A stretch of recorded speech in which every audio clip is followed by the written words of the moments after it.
Hi, it's Pete Cohen. Welcome to episode 166 of the My 365 podcast series. Today, I have a special guest. He is a Sky Sports TV presenter. He is the author of 3 best-selling books. He is an entrepreneur. He's an all-round fantastic human being with a really interesting story to tell. So get ready to be inspired by the awesome Mr. Tony Wrighton.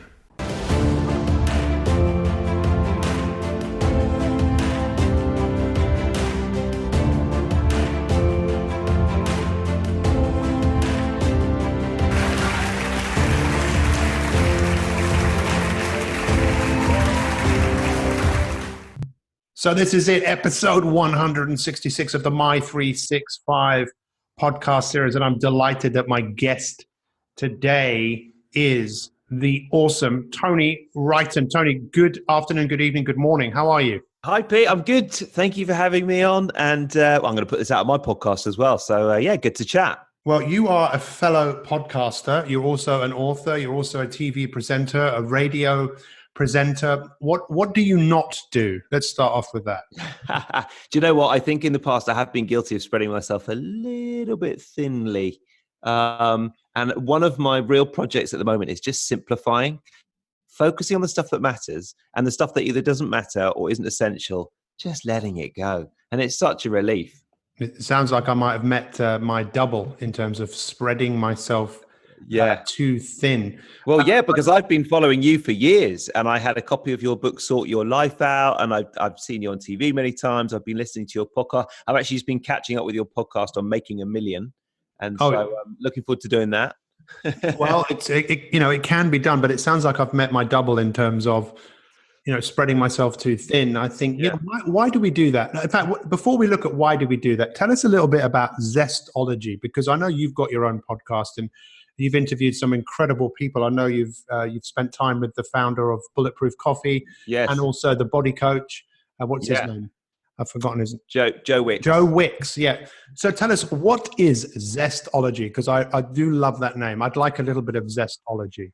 Zestology, so wouldn't we all? It's a podcast that focuses specifically on energy and vitality. And the reason for that is I've been broadcasting really for 20 years. I was in radio for 10 years, and I've been at Sky Sports for 12 years now. And I went to the jungle a few years ago in Philippines, and I got this really quite debilitating virus. And I was off work for 3 months. I didn't actually know if I'd ever go back to work because I kept going to the doctor, and they all said, "We know you've had a virus, but we don't know what it was." And I was getting numb patches on my face, and I could barely get out of bed, and I couldn't walk down the street. And really, I had no energy. And at one of the kind of deepest, darkest moments, I thought, you know what, if I ever do start getting back to full fitness, it'd be great to kind of chronicle the journey and have a podcast. And maybe I could call it Zestology. So that's really where it came from. And now I'm feeling great. And it's kind of 4.5 years later. And I just have plenty of fun talking to people about energy. So that's Zestology. It's such an important subject, isn't it? Because everyone wants more energy. And that must have been quite challenging to go through something and not actually know. Did you know that you were going to get better? No, absolutely not. And it is funny because it's the foundation for pretty much everything we do. It's the foundation, certainly for motivation and inspiration and doing a good job and getting on with life. And I remember just like being 37 years old and in my kind of old single bed at my mum's house while she looked after me, thinking this isn't really the way I'd seen my life pan out. Not because the doctors couldn't give me any answers. For a control freak like myself, it was a lesson in letting go, because actually what I was doing was consulting Google for 12 hours a day, when what I needed to do was let go and allow my body to come out of fight syndrome or fight or flight and start to recover. Yeah, I actually, so we not only do we both spread ourselves too thin, I had a virus in my 20s. I was diagnosed with something which many people are diagnosed with, chronic fatigue, ME. Oh, right. That went on for like 10 years. And it was fascinating because most people would look at me and think, well, I'm fine. But inside, my body was just aching, and I really struggled. And there was some really dark horrible moments. And it really was a case, probably like yourself, in letting nature take its course. I was looking for solutions. I was looking for answers in some very strange therapies and Yeah. treatments to try and get better. But I think it was time and learning to manage myself a little bit differently. But let me ask you, just going back to that spreading ourselves too thin, why do you do that?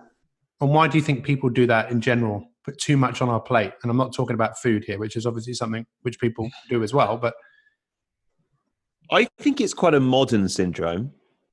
We have more avenues of information open to us than ever before. And actually, I heard you talk on your podcast about how, it's easier than ever before to strike it rich, make $1 million, come up with a business idea and just do it. I think there's probably a little bit, for me, there was a little bit of ego involved as well. And when I kind of slow down and simplify, I'm happier, more well-adjusted, but I also have more great ideas. I'm kind of better at what I do than ever. So I think it's been a case for me of realizing that I operate best under certain conditions, which is meditating, playing a bit of chess, working out, taking lots of holidays, taking on less work. But that's harder than ever in this modern life. It is a modern affliction.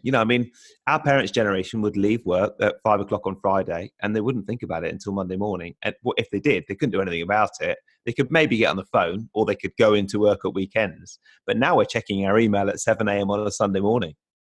Yeah, and I think that impact is now starting to become more and more apparent, with all of the mental health challenges that people have. And, it's those rhythms, the circadian rhythm and the ultradian rhythm that, I didn't know what those were until not that long ago, but it's pretty damn obvious that we are designed to sleep. We need to switch off. We need to be active.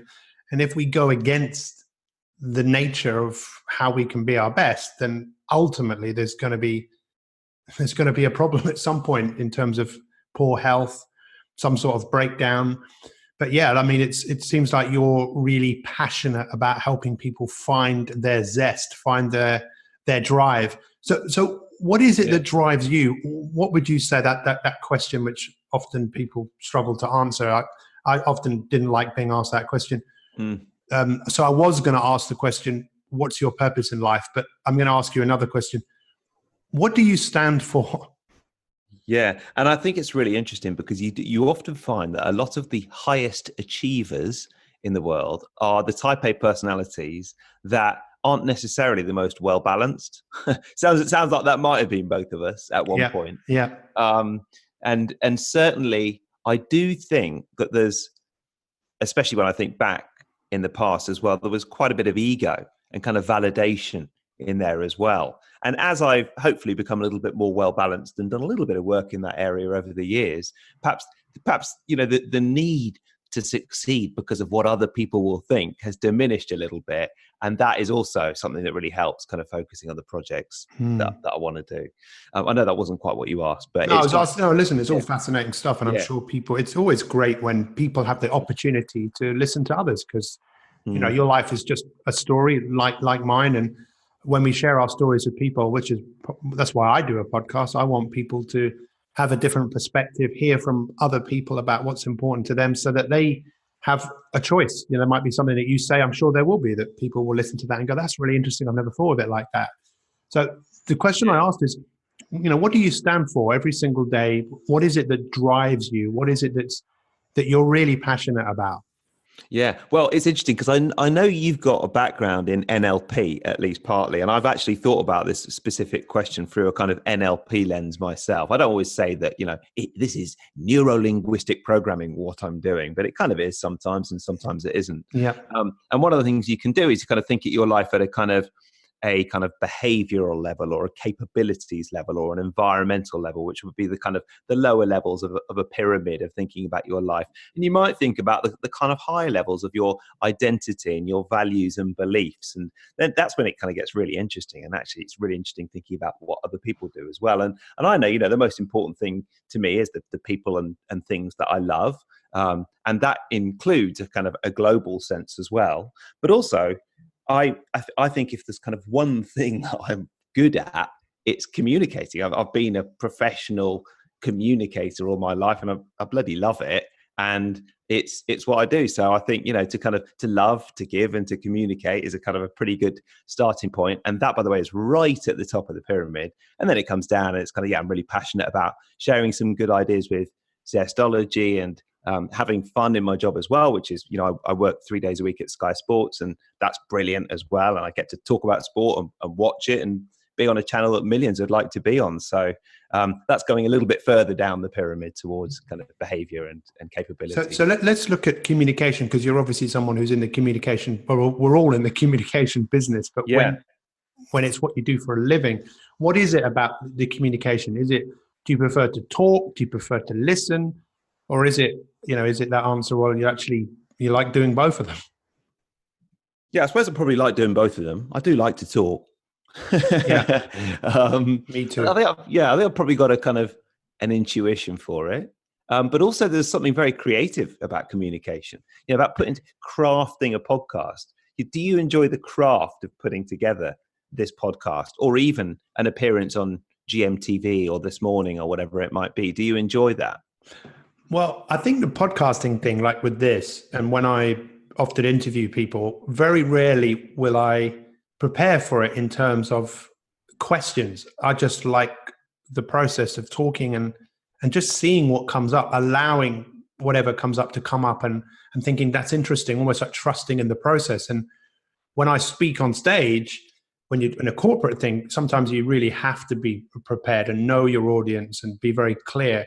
But wherever possible, I just love to get up in front of people or talk to someone just like you and just say, let's have a chat and just see what comes up. And because I think that's where the magic is, right? And I mean, one of the things I wanted to go on and talk about is sport. And I think that's one of the reasons we watch sport, because we want to see people doing things that are sublime. We want to see people overcome adversity.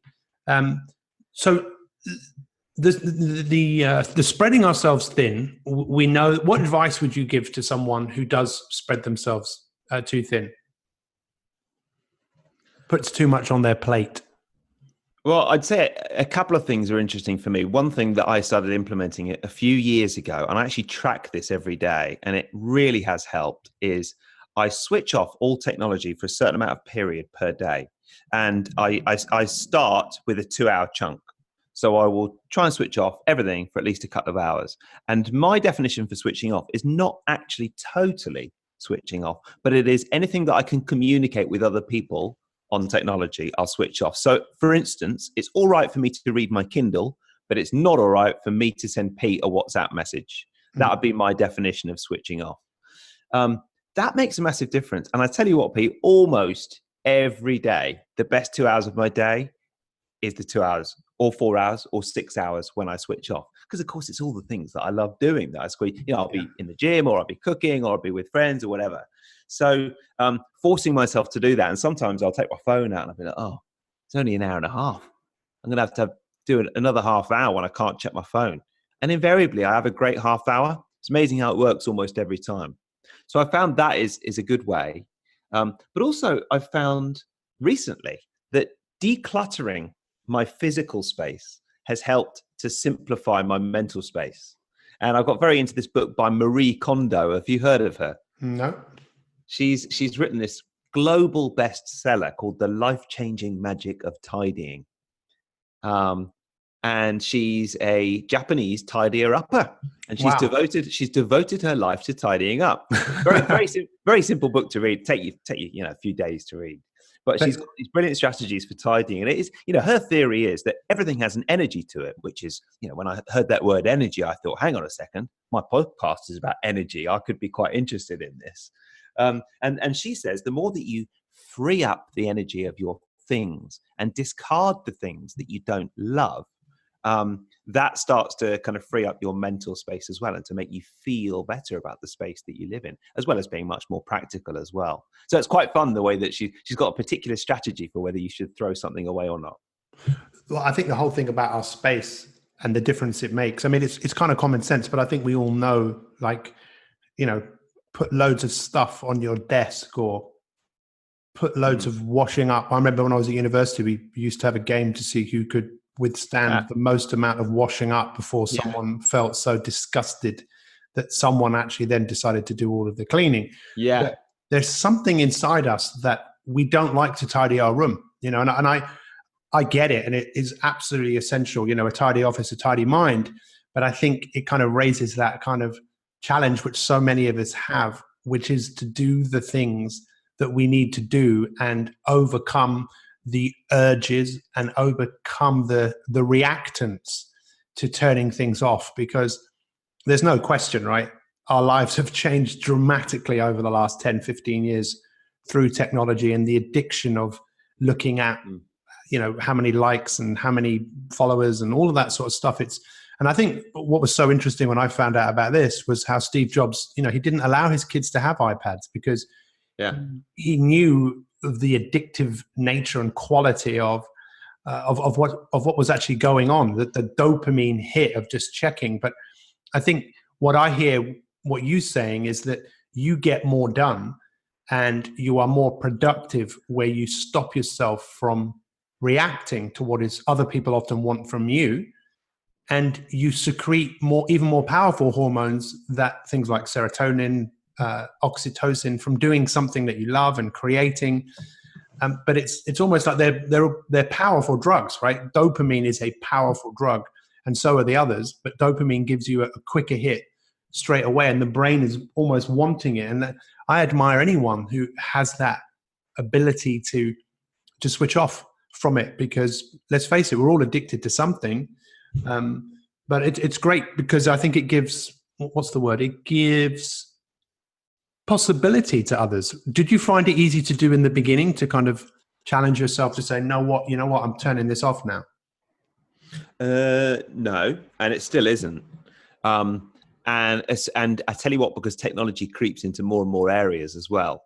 So, for instance, I used to not be looking at a screen when I was in my car, but now I know I will get to work 15 minutes quicker if I have Waze on. Yeah, absolutely. I love Waze. Waze. I love Waze, but there is something about a heightened intensity of thinking, oh, blooming heck, there's another 2 minutes on because I've got stuck in a jam. There's something about that that's not good as well.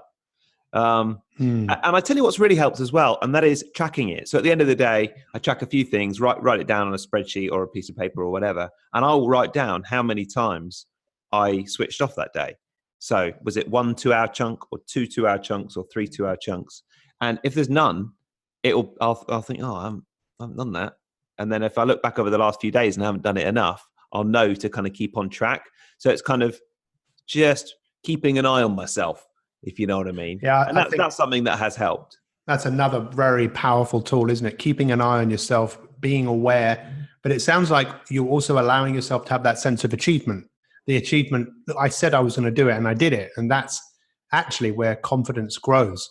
We're human beings saying, I'm going to do this, and then actually doing it. Absolutely fascinating. Let's talk a little bit about sport. So you've obviously worked for Sky Sports for a number of years. Sorry, go on. I've been really looking forward to talking to you about sport as well, because I know you've worked with many sportsmen and women, and you've got a background in sports science and psychology. And I've got a feeling our favourite sport might be the same, but I don't know. What, cricket? Yes. Oh, wow. So, you know what we could have here? We could have loads of people switching on and then loads of people switching off. They're just going to have to live with it. They are just going to have to live with it. Yeah. You know what's so strange is I just posted something which I posted last year on Facebook. I reposted it for a program on cricket. And they interviewed me, and it was all about the cricket under-19 World Cup and why that was a good testing ground for future players of the game at the highest level. So I don't like cricket, I love it, thanks to 10cc. I have to ask you this question first. What is it about cricket that you love so much? Well, I love the complexity of it and the mental side of it as well. And, for many years, because I've been working at Sky for so long, one of the ways that I amuse myself is I sometimes compile little lists at Sky on a quiet moment. And I will make a note of when I think someone has kind of upset the odds with a mental approach and done particularly well. And I've realized over the years that my favorite sportsmen and women are not actually the most talented, but they're the ones who I think have quite average talent and elevate themselves to a different level with a strong and solid mental approach to Okay, the so tell me, there might be a bit of interrupting going on here because I just get excited. So tell me when you say that. So who are some of the examples of some of those sports people? Start off with cricket. Yeah, I give you an example in cricket. Perfect example is Andrew Strauss, who was an opening batsman and, in my opinion, talented, but certainly not as talented as someone like Kevin Peterson. But through a solid amount of talent and a lot of hard work and mental discipline, he achieved an incredible career and played, almost 100 times for England. And what was really interesting about Strauss is he had quite a few big slumps in his career. And, using mental fortitude, he kind of always managed to kind of pull himself out of them. So he's a perfect example in cricket. I think Steve Waugh is another great example of Steve Waugh and his brother. Mark Waugh was incredibly talented and like Kevin Peterson. But Steve Waugh had that kind of, I just know, that knuckle down, that mental strength. And I think that you like the same thing that I like, which is, look, it's not about talent, right? Talent is only going to take you so far. You need a lot more than talent. You need dedication, and you need to be into mastery, that whole concept of just getting better at things. And we can all do that. And I hope people that are listening, whether you like cricket or not, is to understand that anyone can have success, but there's no substitute for just the discipline of working to get better at things. Yeah, and perhaps I also relate to it because I was never the most naturally gifted sportsman growing up, and I've always had to really work at it when I want to, whatever it is. I play quite a bit of table tennis now with my mates, and I know what I do when I'm playing well, and I know what I do when I'm playing badly, and I have to really think about that. It doesn't come naturally. Well, it's taking responsibility, and I think it doesn't come naturally to most of us because most of us are living our life. We don't stop and look back and kind of question how we're living our lives, especially if we don't switch off. But I have to ask you, do you know Dave Fulton?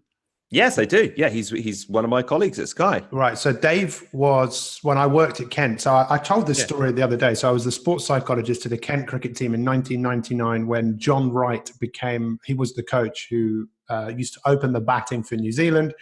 And Dave, I was so excited because I loved cricket. I grew up, one of my first memories was seeing my dad bowling. My dad was an extremely dangerous fast bowler. And I just loved to play. From 6 years old, I just played. So when I got a chance to work in professional cricket, I was so excited. And I remember turning up at Canterbury and they were playing a game. And I was really unimpressed by just the lack of passion, I suppose. Really? And the lack of players admitting that they were vulnerable. But Dave was one of those people who really wanted to get better. And in fact, if anyone wants to see something pretty horrific. Yes, I know. Yeah, I know what you're going to say now. I gave a talk. So you can Google it, Dave Fulton. This is where he gets a ball in the eye. I think it's Simon Willis was putting balls into a bowling machine and it was up to like 90 miles an hour. And he put a ball in when he wasn't ready. And the ball bounced and went straight through his visor and blinded him in one eye. And what I love about this story was, in fact, Dave showed that in public for the first time when I was with him. And he told me after, he said, I've never shown anyone this. But now, after that, it kind of went all viral. But that was his first season as being captain of the cricket team.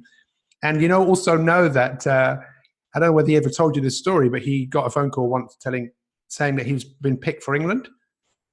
Did he ever tell you this story? No, he hasn't. Right. He got picked for England and on a Friday, I think. And then on a Monday, he was told that he wasn't picked because the opening batsman, Mark Butcher, was injured, but then seemed to have made an incredible recovery. And Nasser Hussain says that Dave Fulton is the most unluckiest cricketer to never play for England. But what I love about him is it didn't destroy him. That's what I really like about him. His ability to deal with adversity and to rise above it. And that's why I think sports people can be, they can be great role models. What's your thought on that? Yeah, I absolutely agree. And in the instance of Dave, it's really interesting with what he did. As you say, very unlucky not to play for England. And What I've seen more recently, I've known him for over 10 years, actually, before he joined Sky. And when I think he just retired as a professional cricketer, but now he is a presenter at Sky, as many people will know listening, and probably some people don't know. And he has approached that career with exactly the same sense of determination. I mean, really, because he'd never done any broadcasting. And as you know, it tends to be the Ian Bothams of this world to whom major broadcasters will turn when they retire. Yes. I mean, when Joe Root retires from playing cricket, he'll be a broadcaster if he wants to be, because he's captained England and he's, very chatty chap and everything else. And Dave wasn't necessarily top of the list for that, but because of sheer determination, the fact he really put in the hours, he does all the county cricket for Sky now on Sky Sports News. He's a presenter on Sky Sports News. He's a reporter as well. He presents a lot of the international cricket too. And he's really put in the hours for that. So it's interesting, isn't it, that it mirrors his career and in cricket. But again, isn't it? It's all about that whole mastery, wanting to get better. And I must tell you, the first cricketer I ever worked with, I met him at the Cheltenham Cricket Festival, and his name was Keith Arthurton, left-handed batsman for West Indies. And he, in the World Cup, I think he got 0-0-1 and was devastated. And I met him, and he had got a contract to play for High Wycombe. And I said, look, I think I can help you. So I met him on the day, early in the morning of a cricket match that he was playing in. And he basically told me, he said, look, I am frightened to even pick up a bat. I'm so nervous. So I had been studying hypnosis at that time. And I thought, right, I'm just going to try a technique that someone had shown me how to do. So I hypnotized him. And I said, who's your favorite cricketer, of all time? And it was Viv Richards, right, who was actually my hero as well. Yes, and funnily enough, kind of mine as well. Absolute legend. And then I said, imagine that you're Viv Richards, but I forgot to tell in telling him this. Well, I'm sure he kind of worked it out, but he's a left-handed batsman and Viv Richards was a right-handed batsman. Anyway, I did this and I got him out of the trance, and he said, "Yeah, you know what? I'm ready to go." And he was seriously pumped up. He was a fit person anyway. And he goes out to bat, and he basically got 165 runs in this game of cricket. And this is when I started to realize, this mental stuff, hypnosis, it really works. But what was fascinating was there was one shot where he hit the ball behind him. And for those of you that don't know, if you hit the ball behind you, the other batsman will tell you when to run. So he says to him, "Keith, go, yes, run." And Keith's looking at him as if to say, who are you talking to? Because he was absolutely convinced that he was Viv Richards. No way. Yeah. And he told me that it was the most, and it's amazing what we can convince ourselves. Yeah. If we want to. And I must say this to everyone, since we're talking about cricket, I'm sure you've seen the film Fire in Babylon. Yes, fairly recently, actually, and which is why it's very top of mind, you talking about Viv Richards, because he is. Were you going to talk about him then? Well, we'll talk about that film, because, again, I would encourage everyone to watch that film. Tell us a little bit about what that film did for you and about Viv Richards and his role in that film. Yeah, firstly, there's a really interesting political element to the film, which would mean that anyone would enjoy it. And I'm on a kind of a continuing mission to persuade my girlfriend to get into cricket. And it's not working at all. Mm-hmm. But luck. But she loved Fire in Babylon. So I would recommend it to everyone, however into cricket you are. But also Viv Richards as a man, I never quite knew, and I've delved into some other documentaries and books about him. A compelling leader, an incredible presence, and an unwavering belief in his own ability.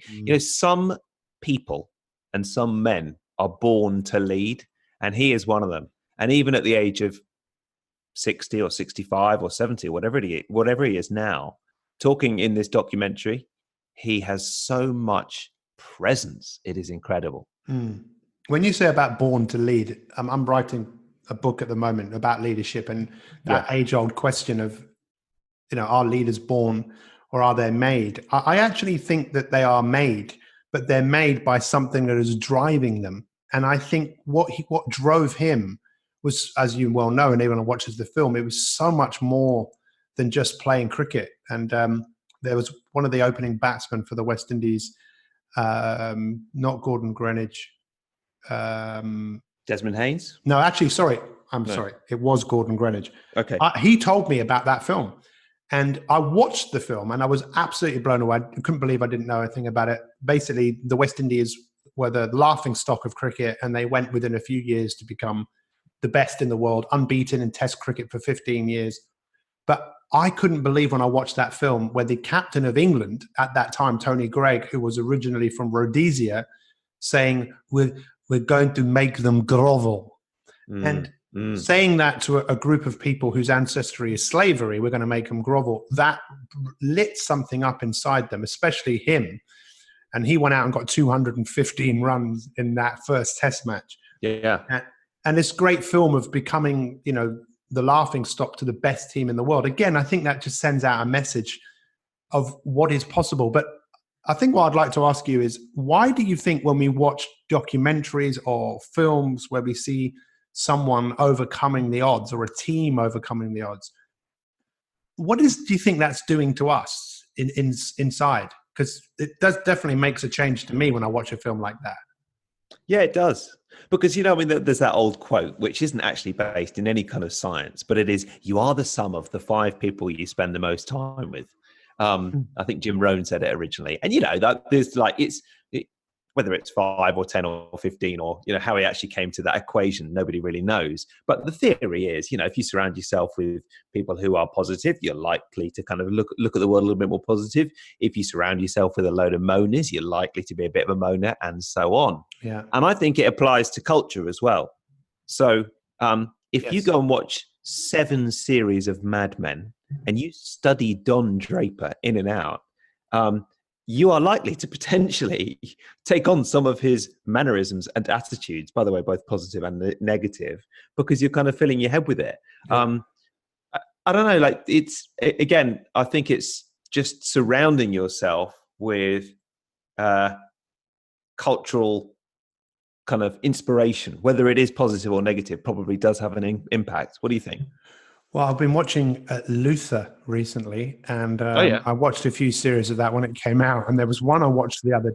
I'm kind of, when I start watching something, I want to see it all the way through. Yeah. So there's 4 series, but there was one where my wife had to get up and leave the room, and then because it was really graphic, and I was thinking, so it's a crime show, isn't it? Yeah, he's what's his name? Albus. That's Idris Elba. Yeah, Idris Elba, which he's a fantastic actor, and I think he's lined up to be the next James Bond, which would be awesome. Which would be obviously different for the obvious reasons. He plays Mandela. I haven't seen that. I'm actually going to South Africa in a few weeks for the first time, but that's another story. It's very dark and very, I don't know, just graphic. And I was thinking 20 years ago, those sorts of programs wouldn't have been allowed on the BBC, but they now are allowed, just like all these other things that we were talking about are allowed for us to, not switch off and look at social media all the time. But when I went to bed, all I could see was what I had saw. And I just don't think most of us realize just how we think, what we feed our brains, what we feed our bodies, how that affects our life. And I know that's what obviously Zestology is all about and what you're all about. As we kind of bring this, I mean, we could talk for hours, especially about cricket. I only feel like we've only just sort of scratched the scratch of that surface. But what I want to ask you is, what would you want the legacy of your life, to be? How do you want to be remembered? And Tony, what sort of mark do you want to leave on this earth? Well, it's a big question, isn't it? And I suppose, it is. And, I mean, when we go up that pyramid we talked about earlier on, to love, to give, to communicate, as time has gone on, I mean, as you know, I kind of trained in NLP many years ago and then started bringing out NLP related audiobooks. And then I got a 3-book deal with Virgin Books to bring out NLP related books, Confidence in a Minute, Relax in a Minute, and Persuade in a Minute. And it's funny because more recently, I've kind of veered away from NLP a bit. And I really do like to kind of consider ideas rather than preach. And my favorite teachers actually all do the same thing anyway. You're absolutely an example of that. It's like, oh, hey, here you go. Here's an idea. You might want to do it. You might not want to. And I think that's because I'm such a keen observer of communication. And so, yeah, continuing to do what I do. I don't have too many kind of grandiose ideas about how I'd like to be remembered, I must admit. But my priorities would probably be to kind of achieve everything I want to achieve, but leave plenty of time for having fun, spending time with my family along the way. What I love so many things out of what you've said. I really do. I think we've touched on so many things I talk about, but we've just talked about them from a different perspective, and we haven't preached. What I love is giving people an opportunity just to look at things differently. And what I really love and appreciate about who you are is that you don't pigeonhole yourself. You can do multiple different things. When people say, I am an accountant or I am this, rather than you are being who you really choose to be. You're looking to grow. You're looking to get better. And I would encourage people to follow you, not literally, because that would be a bit weird. I've often thought that would be a brilliant YouTube video. I've got 5,000 followers, and here they are. But I'm sure someone's already thought of that. But listen, before we wrap up the chat about sport, because obviously I've been really looking forward to talking to you about it, and I've loved talking about cricket, but I know you've worked in other sports as well. What would be, if you, and I know this is hard, but is there anything that you that is an absolute go-to when you work with sportsmen and women in terms of improving your game? And it might be something that's applicable to non-sporting activities as well. It's a great question. Only because I want it for my table tennis skills. Well, it's actually something very simple to say. It's not always the easiest thing to do. So I spent 2 years of my life working with Ronnie O'Sullivan, which was truly fascinating. Yes, and, fantastic. Yeah, I really became very good friends with him, and I really got to learn a lot about him because he's extremely talented. And often people would say, you're just really lucky, Ronnie, because you're really talented. But what they fail to realize is just how much work he had done to get to where he was, and probably worked just as hard, or if not harder, than everybody else. But the thing with him is he hated losing. And the same with Stephen Hendry. They both hated losing. It would age them. It would destroy them inside. Everything about them wanted to win. And as Ronnie got older, he realized that his A game, he wasn't always on it. So he had to find a new way of playing, which is what we call being hard to beat. So he really focused on being hard to beat. He really focused on making it difficult for his opponent.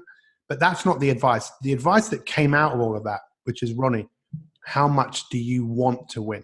And that was obvious. Okay, well, the ultimate price of wanting to win is to forget about winning and just focus on what is actually taking place in the moment. And, people call that the zone or the flow. And he became very good at that. He was very critical. So when you're critical of yourself, you're not being in the moment. So my advice to you when you're playing table tennis is just see how much you can get immersed in what you're seeing, what you're hearing, what you're feeling. So you're just there.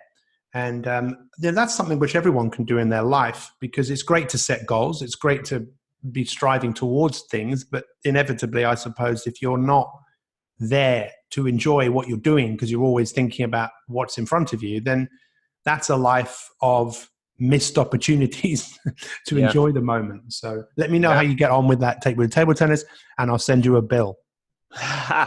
Well, actually, it's really interesting because I totally agree with you, and I know that I think part of the reason I was never very good at sport growing up is simply because I so wanted to be good. Yeah, and in more recent years, I have exactly, and in more recent years, I have kind of started to. There's been times when I thought, right, I'm not going to actually even worry about the score. I'm just going to focus on doing what I do as well as I can, which achieved two things. Firstly, I would kind of each individual bit of skill, playing table tennis, for example, each kind of forehand smash that if I was really worried about winning the match point, I might not have made, I would appreciate in greater detail. And then also I won a lot more games as well. So yeah, it's such a simple thing. I would encourage everyone that's listened to this podcast to take a few moments and think about what's your biggest takeaway. For me, it's always great to talk about cricket, but it's also great to just think about the spreading ourselves too thin, and also just switching off. Some people call it a digital sunset, whatever it is, just turning turning technology off so you can be present where you are. I've really, really enjoyed this podcast. Yeah, it's been great. Please tell us where we can find out more about you. How can we follow you? Where can we get your books from? Where is your podcast? Everything. Yeah, well, I'm on Sky 3 days a week on Sky Sports News, and I tend to present some sports for Sky as well. And I present quite a few of the Q sports actually for Sky, which is really interesting. You talking about Ronnie O'Sullivan.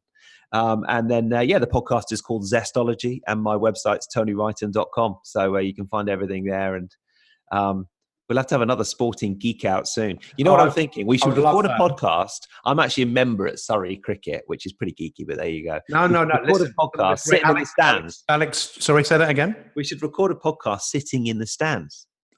Listen, I would be all up. I'd be up for that. I tell you, one of my heroes actually was Alex Stewart. Well, he still is. And Alex Stewart, I remember talking to Carl Hooper, who I knew when he worked at Kent. Sorry, another West Indian, and he said that the greatest player that they ever played against was Alex Stewart.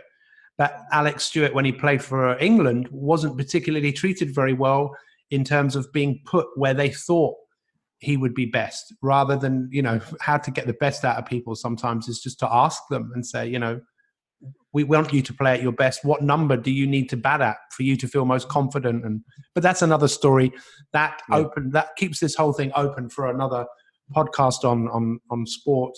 I really appreciate your time, Tony. This has been a thoroughly entertaining and thought-provoking podcast. So make sure you follow Tony, check out his podcast, check out his books, and watch him on Sky Sports for 3 days a week. 3 days a week. Every moment, just turn it on and watch him for 3 days. Thank you so much. Happy, beautiful day to all of you. And we will see you next time for another My 365 podcast.